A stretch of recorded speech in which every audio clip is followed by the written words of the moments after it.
கர்த்தருடைய பரிசுத்த நாமத்திற்கு மகிமை உண்டாவதாக. இன்றைய நாளிலும் கர்த்தர் நமக்கு கொடுத்திருக்கிற புதிய நாளில் உங்கள் யாவருக்கும் எங்கள் PPM மினிஸ்ட்ரி சார்பாக வாழ்த்துக்கள் கூறிக்கொள்கிறோம்.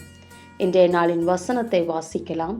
நியாய பிரமாணத்தின்படி கொஞ்சம் குறைய எல்லாம் இரத்தத்தினாலே சுத்திகரிக்கப்படும்.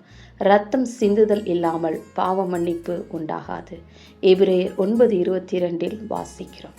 கிறிஸ்துவுக்குள் பிரியமானவர்களே, ஜிம் என்ற மிஷனரி பழங்குடியினர் மத்தியில் சுவிசேஷம் அறிவிக்க சென்றபோது அங்கே கொல்லப்படுகிறார்.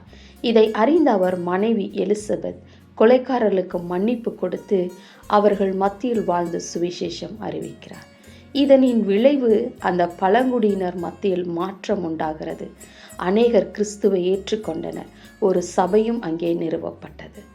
இயேசு கிறிஸ்து முன் வந்து சிலுவையில் அறைய தன்னைத்தானே ஒப்பு கொடுத்ததினால்தான் நமக்கு விசேஷித்த மன்னிப்பு பெற்று ரட்சிக்கப்பட்டோம். பிரியமானவர்களே, இயேசு செய்ததை தான் மிஷனரியும் செய்தார். இன்றைக்கு நாம் முன்வந்து எடுக்கும் இந்த மன்னிப்பு என்ற ஒரு முடிவு ஒருவரை ரட்சிப்புக்குள்ளாய் நடத்துமானால் அது மனுஷீகத்தில் முடியவே முடியாது. பரிசுத்த ஆவியானவரின் துணை நமக்கு இருந்தால் மாத்திரமே ஒருவரை முழுமையாக, அதாவது மனதார மன்னிக்க முடியும். பரிசுத்த ஆவியை விசுவாசிப்போம், பெற்றுக்கொள்வோம், ஒருவரை ரட்சிப்புக்குள் நடத்துவோம். கர்த்தர் தாமே நமக்கு பலன் கொடுப்பாராக. ஆமென்.